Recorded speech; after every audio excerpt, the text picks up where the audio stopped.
नमस्कार दोस्तों, स्वागत है आपका करियर सारथी कोचिंग में। आज हमारी क्लास रहने वाली है इकोनॉमिक्स की। इकोनॉमिक्स का मीनिंग और इकोनॉमिक्स की डेफिनेशंस, इस पे आज हम चर्चा करने वाले हैं। तो स्वागत है आप सबका करियर सारथी कोचिंग में। तो शुरू करते हैं आज की क्लास। आज की क्लास का अपना जो टेबल ऑफ कंटेंट है वो रहेगा meaning of economics, birth of economics, era of economist, definitions of economics and what economics about and types of economics. तो आज की क्लास हम इन पॉइंट के आसपास रखने वाले हैं। तो शुरू करते हैं अपनी क्लास। बात करते हैं मीनिंग ऑफ इकोनॉमिक्स की, यानी इंग्लिश लैंग्वेज का जो वर्ड है इकोनॉमिक्स, ये ग्रीक लैंग्वेज के दो वर्ड ओइकोस एंड नेमन, इन दो वर्ड से क्या हुआ है, ओरिजिनेट हुआ है, उत्पन्न हुआ है। ओइकोस जिसका मीनिंग होता है हाउस होल्ड, और नेमन से मीनिंग लिया जाता है टू मैनेज। यानी इकोनॉमिक्स का अगर हम शाब्दिक अर्थ समझे तो वो होता है हाउस होल्ड मैनेजमेंट, यानी कि एक परिवार अपनी जो अनलिमिटेड इच्छाएं हैं उनको अपने कैसे सीमित साधनों से पूरा करता है, उसको हम बोलते हैं इकोनॉमिक्स। यानी कि ग्रीक लैंग्वेज के जो दो वर्ड है वहाँ से इकोनॉमिक्स जो इंग्लिश का वर्ड है उसको ओरिजिनेट माना जाता है। बात करते हैं मॉडर्न इकोनॉमिक्स की।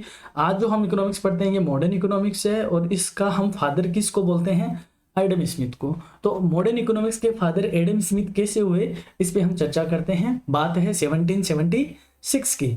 1776 में एडम स्मिथ की एक बुक पब्लिश हुई थी, an inquiry into the nature and causes of wealth of nation. ये बहुत इंपॉर्टेंट है, कई सारे एग्जाम में और असिस्टेंट प्रोफेसर जैसी वैकेंसीज में, इंटरव्यू में ये क्वेश्चन कई बार पूछा हुआ है कि एडम स्मिथ की बुक का पूरा नाम क्या है, क्योंकि हम मोस्टली इसको वेल्थ ऑफ नेशंस के नाम से ही पढ़ते हैं, लेकिन पूरा नाम आपको जरूर ध्यान में रखना है दोस्तों, an inquiry into the nature and causes of wealth of nation. ये बुक पब्लिश हुई थी 1776 में।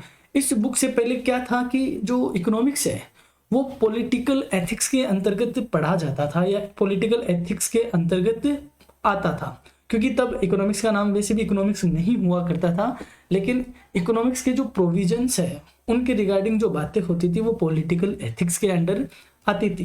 लेकिन इस बुक के पब्लिश होने के बाद इस बुक की तरफ दुनिया भर के जो इस विषय के जो सोचने वाले थे, थिंकर्स थे, उनका ध्यान इस बुक ने अपनी ओर खींचा, और उसको खींचने से इस बुक पे इतनी सारी रिसर्च हुई कि बाद में ये बुक पॉलिटिकल एथिक्स से आज़ाद होके अपने आप में एक स्वतंत्र सब्जेक्ट के तौर पे स्थापित हुआ। और इस बुक का स्वतंत्र होने का जो क्रेडिट है, जो श्रेय है, वो सारा का सारा क्रेडिट जाता है एडम स्मिथ को। इसलिए एडम स्मिथ को बोला जाता है फादर ऑफ इकोनॉमिक्स, यानी फादर ऑफ मॉडर्न इकोनॉमिक्स। अब बात करते हैं एरा ऑफ इकोनॉमिक्स, यानी कि इकोनॉमिक्स के क्या युग रहे हैं, या युग के क्या टाइमलाइन रही है। तो शुरुआती बात करते हैं क्लासिकल इकोनॉमिस्ट, यानी कि 1776 से लेके 1850 तक, जहाँ पे रिकार्डो, माल्थस, जेबी से इनका नाम ज़्यादा लिया जाता है, या ये प्रभावशाली वहाँ अर्थशास्त्री रहे हैं। ये सारे एडम स्मिथ के क्या रहे हैं, फॉलोअर रहे हुए हैं। इस एरा को, या इस एरा में जितने भी जो अर्थशास्त्री आए हैं उनको हम क्लासिकल इकोनॉमिस्ट, यानी हिंदी में हमने ये नाम कई जगह पढ़ा है, प्रतिष्ठित अर्थशास्त्री, और इनके द्वारा जो सिद्धांत दिए गए वो क्लासिकल थ्योरीज ऑफ इकोनॉमिक्स बोली जाती है। तो क्लासिकल इकोनॉमिस्ट का जो एरा है वो 1776 से 1850 तक रहा है। फिर एरा आता है नियो क्लासिकल इकोनॉमिस्ट, नव प्रतिष्ठित अर्थशास्त्री, जहां 1850 से लेकर 1930 तक, जिसमें मेन नाम मेंजर, वोल्रस, कुर्नो, मार्शल, पिगू आदि प्रभावशाली अर्थशास्त्रियों का नाम आता है। और यही वह एरा था जहां पे यूज ऑफ, या जिन्होंने मार्जिनल जो मेथड है या मार्जिनल जो एनालिसिस है उसका क्या किया था, डेवलप किया था और उसका यूज किया था। तो जितनी भी थ्योरीज हम देखते हैं, क्योंकि एक ट्रिक जैसा है, इसको रखने का रीजन भी यही है कि कई बार हमारे पास ऐसी थ्योरीज आती है, हम भूल जाते हैं कि ये किस एरा से रिलेटेड है। तो अगर वह मार्जिनल कॉन्सेप्ट से रिलेटेड बात है तो वो नव प्रतिष्ठित अर्थशास्त्रियों की होती है। तो जब हम नेट जैसे क्वेश्चन एग्जाम में जब हम बैठते हैं तो जो मैच मेकिंग के क्वेश्चन आते हैं उनमें हमारी यहाँ से कई तरह की हेल्प होती है। फिर बात करते हैं लॉर्ड जेम्किंस की, यानी जो मैक्रो इकोनॉमिक्स, जिनकी क्लासेस हम आगे देखने वाले हैं। जो मैक्रो इकोनॉमिक्स है उसको स्पेशली डेवलप किसने किया था, किन्स ने किया था। कि जब हम मैक्रो इकोनॉमिक्स की बात करें तो किन्स एक बड़ा नाम आता है हमारे सामने। इनकी एक बुक पब्लिश हुई थी 1936 में, the general theory of employment, interest and money, 1936 में। तो ये जो एरा था इसको हम जेम किन्स के नाम से ही जानते हैं, और किन्स के जो फॉलोअर रहे हैं उनको बोलते हैं केंजियन इकोनॉमिस्ट, जिनमें मेन नाम हेंसन का, हैरिस का और हिक्स का आता है। और किन्स के बाद जो इकोनॉमिस्ट आए हैं उनको हम बोलते हैं पोस्ट केंजियन इकोनॉमिस्ट, जिसमें सैमुअलसन, बॉन्डिंग, फ्रीडमैन, पेटिकन आदि अर्थशास्त्रियों के नाम लिए जाते हैं। अब बात करते हैं डेफिनेशन ऑफ इकोनॉमिक्स, यानी डेफिनेशंस ऑफ इकोनॉमिक्स, यानी इकोनॉमिक्स की इतनी सारी डेफिनेशन क्यों है? क्योंकि अलग अलग समय पर जो कई सारे अर्थशास्त्री जो अभी हमने देखे हैं अलग अलग एरा में, जो समय समय पर अर्थशास्त्री आए हैं उनमें कई तरह का मतभेद रहा है। इकोनॉमिक्स को लेकर मतभेद उनमें रहा है कि इकोनॉमिक्स की विषय वस्तु क्या है, यानी वो सबसे ज़्यादा इसी में लगे रहे कि इकोनॉमिक्स क्या है। जिसमें एडम स्मिथ की बात करें, इन्होंने इकोनॉमिक्स को धन का विषय कहा था, मार्सन ने इसको कहा था कि ये तो कल्याण का विषय है, और रॉबिन्स ने कहा कि ये दुर्लभता का विषय है, और आधुनिक अर्थशास्त्री इसको ग्रोथ ओरिएंटेड विषय की बात करते हैं। तो आज की जो हमारी क्लास है वो इकोनॉमिक्स के मीनिंग और डेफिनेशन से ही संबंधित है। तो आज हम इन चारों बातों को थोड़ा डिटेल में एनालिसिस करेंगे और जानेंगे कि किस तरीके से इकोनॉमिक्स का विकास हुआ है और किस तरीके से आज हम इकोनॉमिक्स की डेफिनेशन पे बातें नहीं करते। तो बात करते हैं वेल्थ ओरिएंटेड डेफिनेशन, जो कि किसने दी है? एडम स्मिथ ने। एडम स्मिथ की जो बुक है जिसका नाम है राष्ट्र के धन के स्वरूप तथा उसके कारणों की खोज, यानी an inquiry into the nature and causes of wealth of nation. तो एडम स्मिथ वो कहते हैं कि जो अर्थशास्त्र है वो अन्य जो कई सारे देश है उनमें धन के क्या स्ट्रक्चर है, उसके क्या कारण है, उसकी एक खोज से संबंधित क्या है विषय है। वो ये मानते हैं कि जो अर्थशास्त्र है वो ये जानता है या इस बात का एनालिसिस करता है कि मनुष्य अपने धन का उपार्जन या अर्जित कैसे करता है और उस धन का वह उपभोग कैसे करता है। क्योंकि मनुष्य की कई सारी जो इच्छाएं हैं, हालांकि उस टाइम इच्छाओं की कोई बातें नहीं थी, जो एडम स्मिथ है उनका ये मानना था कि मनुष्य धन उपार्जन कैसे करता है और उस धन उपार्जन का वह उपभोग कैसे करता है। बाद में इसकी इसी बात से लेके कई तरह की क्रिटिसाइज भी हुई थी, क्योंकि जो अर्थशास्त्र है उसको एडम स्मिथ ने धन का विज्ञान कहा कि अर्थशास्त्र धन के विज्ञान से संबंधित है। शुरुआत में तो ये बात थी क्योंकि उसी टाइम अर्थशास्त्र का प्रादुर्भाव हो रहा था, लेकिन बाद में जो कई अर्थशास्त्री आए इन्होंने इस बात को लेकर क्रिटिसाइज किया, जो कि एडम स्मिथ के विचार थे कि धन अगर एक मनुष्य धन का उपार्जन करता है और उस उपार्जित धन को अपनी समस्याओं के समाधान हेतु यूज करता है तो इसमें कोई गलत बात नहीं है। लेकिन इस बात पे सारे सहमत नहीं थे। बाद में नाम आता है मार्शल का। मार्शल वो व्यक्ति है जिन्होंने अर्थशास्त्र को वेलफेयर के साथ जोड़कर उसको डिफाइन किया था। मार्शल के अनुसार इकोनॉमिक्स मनुष्य के आर्थिक कल्याण से संबंधित एक विषय है।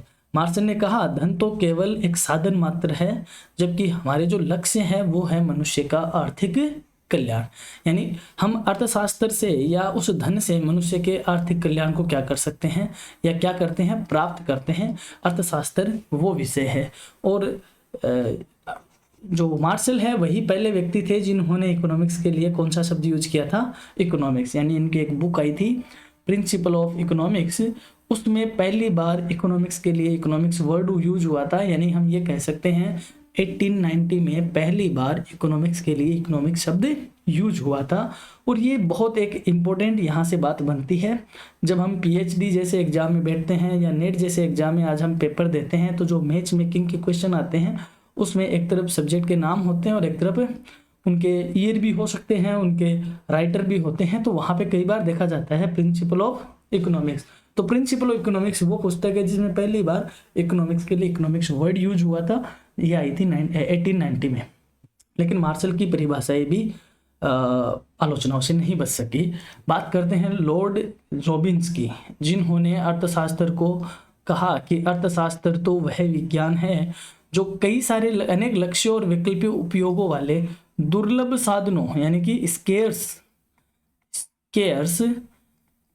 जो सोर्सेज है उनके संबंध में मानव व्यवहार का अध्ययन करने वाला एक विषय है। यानी कि रॉबिन्स ने अर्थशास्त्र को एक स्केर्सिटी के तौर पे क्या किया था?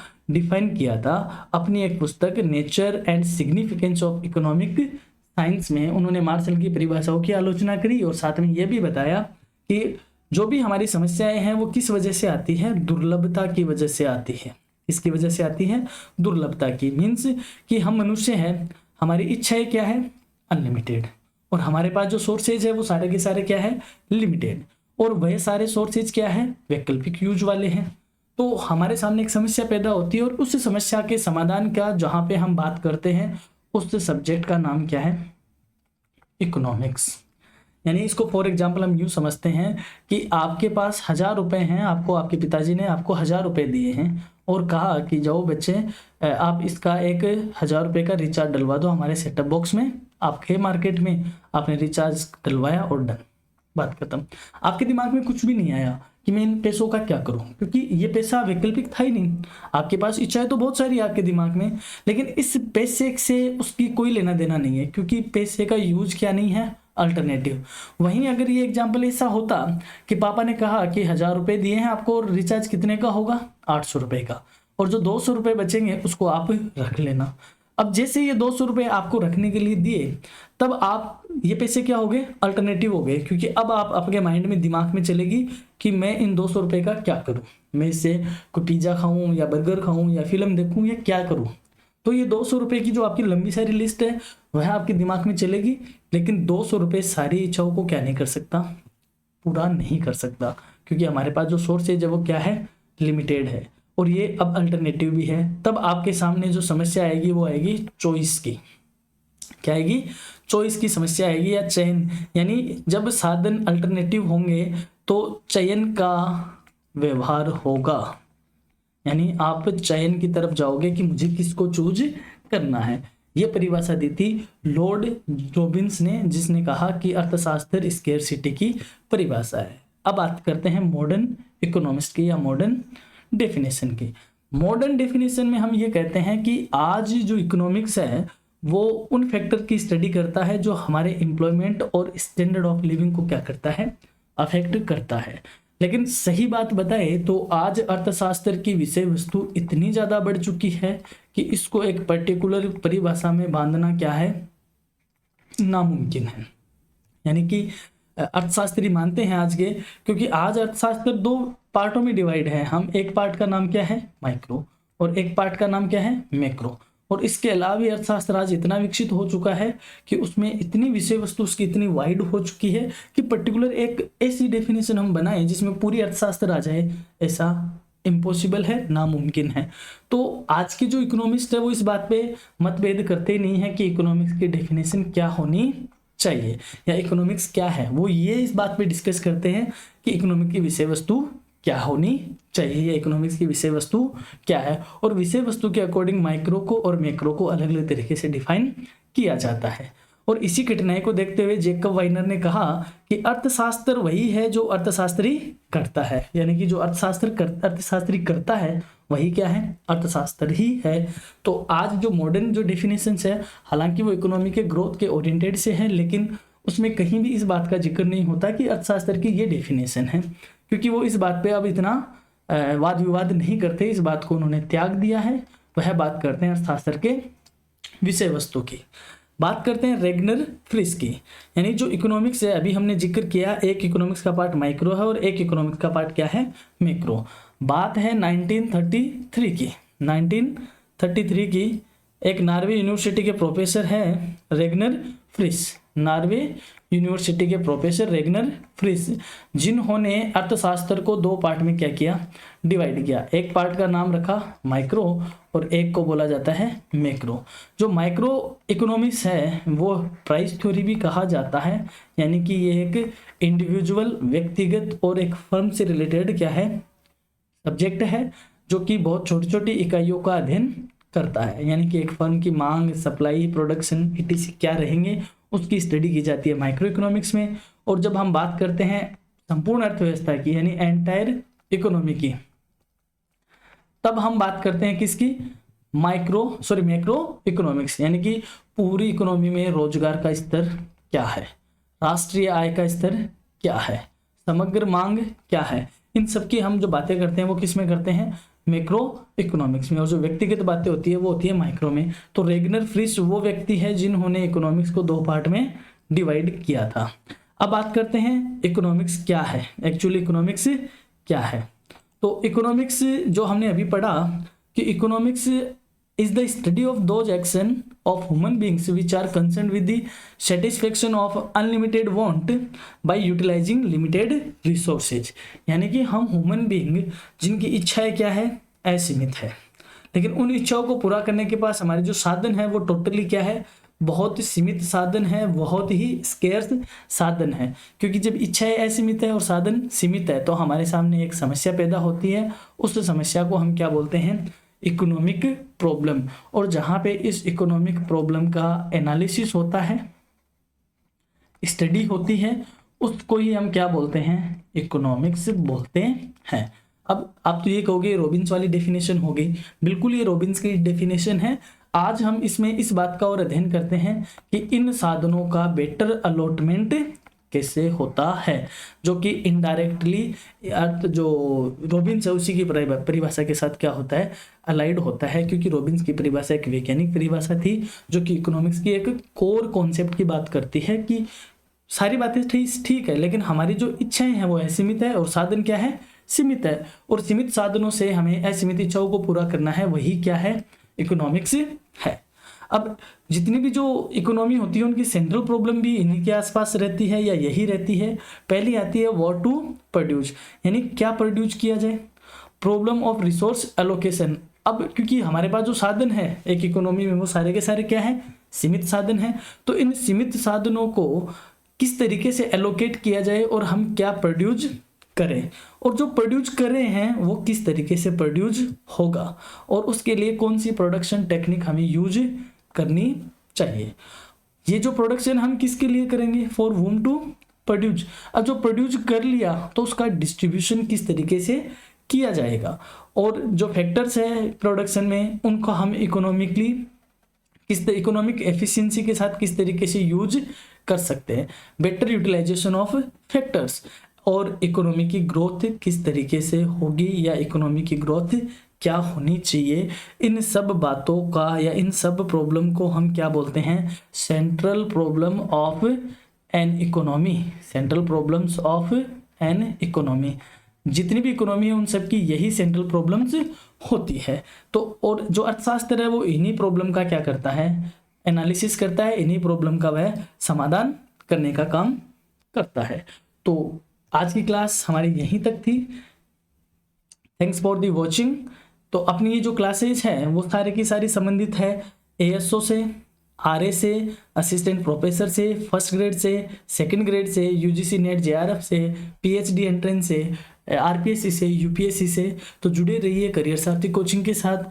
यहाँ पे हम इकोनॉमिक्स, फाइनेंस, स्टैटिस्टिक्स, बैंकिंग आदि जो सब्जेक्ट है उनका एक ही चैनल पे, एक ही जगह, अलग अलग समय पे, अलग अलग प्लेलिस्ट में हम क्लासेज लाते रहेंगे। तो आज के लिए बस इतना ही, धन्यवाद।